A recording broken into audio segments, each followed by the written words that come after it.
We got Fatima Parker on the line. Fatima, are you still there? Yes, I'm here. Thank you so much for hanging out with us today. I really enjoyed this. You're welcome. Enjoying your music. Yeah, thank you. Got a question. Hey, Fatima, so speak a little bit about what the ASDAH is in its form. What is that exactly? The ASDAH. The International Size Acceptance Association? No, yes, that's it. That's what it is? Mm-hmm. Yes. ISAA. Yes. Okay. Yeah. It's the International Size Acceptance Association that we are trying to get people of different sizes respected, and we spread the message of self-care, caring for your own body first, respecting yourself, caring for your health, loving your body, and then we try and work on stopping the bullying, the discrimination, the shaming and naming of people, especially fat people. Right. And that's what we work on. That's mainly what we do. Okay, size Fatima. Acceptance. We're trying to get size acceptance mainstream and accepted. People of all sizes, diversity. In every aspect of life. Fatima, let me ask you this. Do you find that the bullying of, because I know that we have a crisis, as they would like to say here in the States, about children being extremely overweight for their ages and not being healthy and being sedentary, sitting and playing video games instead of playing outside and things like that. Do you find that the bullying now is much more prevalent with children as opposed maybe to a while, back in the day or whatever? And is it more prevalent with children or is it more prevalent with adults? Bullying, I remember years and years ago when I was younger, I was bullied. I wasn't extremely, big, but still I was different to the other kids, and being fat was something very funny and something that was not liked, so I was bullied. But I believe that's why actually I am doing this, because I don't want to see children suffer. There is one thing to educate people on healthy eating, to look into things, especially through scientists and researchers, to see what are these children eating. Maybe there's something there in the diet they're eating that is not working for them, and maybe their lifestyles need to be changed.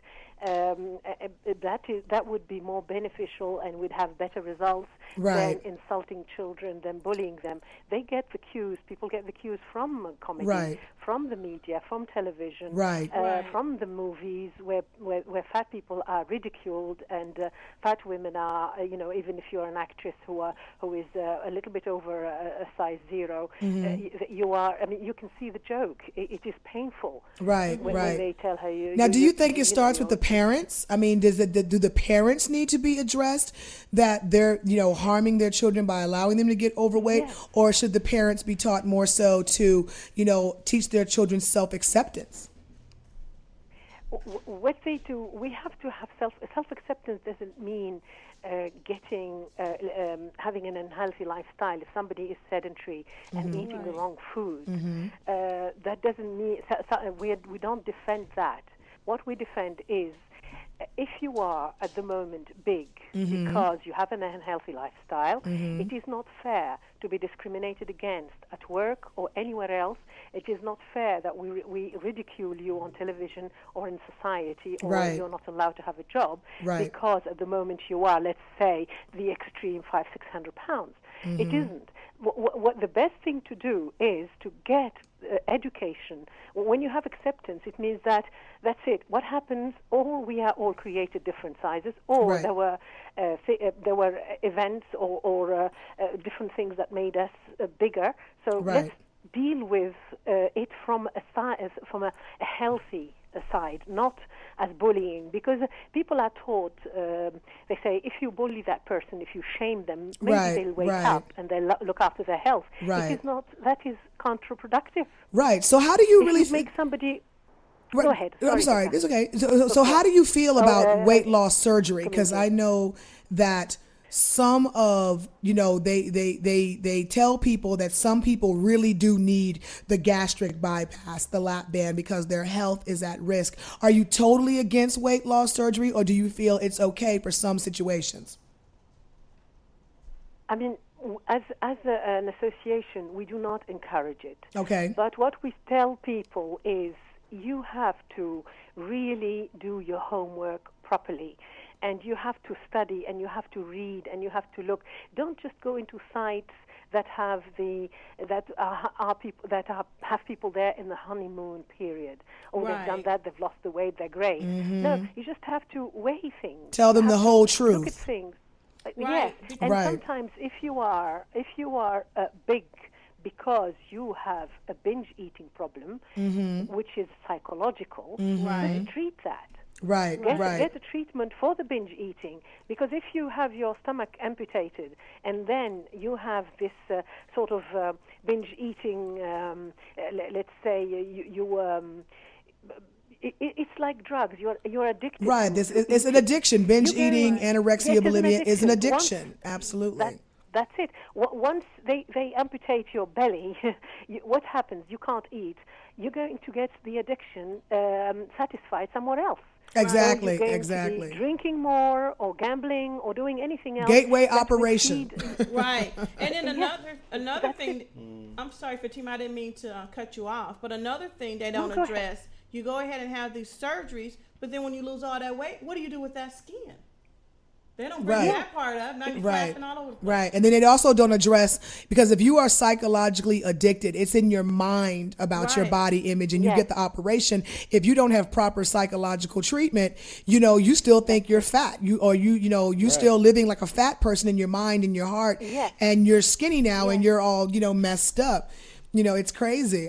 Fatima, we really appreciate you coming on the show and just, showing such a different, side to size discrimination, and, how we should address that as a world, not just a country, a particular country or a culture, but as a world. What do you have coming up?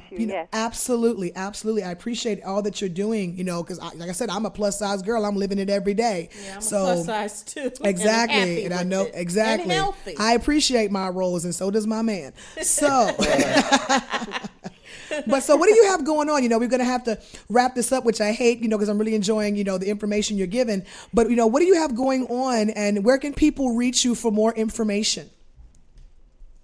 I'm on Facebook with Kymedienne, and I hope you guys join me on Facebook as well. Yeah, absolutely. And the International Size Acceptance Association is easy to find on the internet or on Google, or you can Google Fatima Parker. It's easy.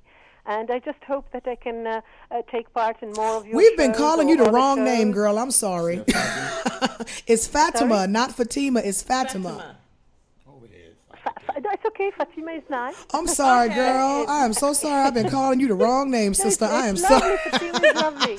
Over here, black girls' name with that name is Fatima. Right. We say her name beautiful. We say her name beautiful. Oh, well, thank you, sister. Thank you. Well, thank you so much, Fatima. We really learned so much. Meeting you guys. Absolutely. And when I come to the UK in October, girlfriend, I'm going to look you up. We got to go out to dinner and eat and make skinny people mad because we swallow. Watching your videos on okay. We got to go out to eat, girl, and make them skinny girls mad because we going to swallow and keep the food down. Okay. I like the bit about the antioxidants. Oh, you like that?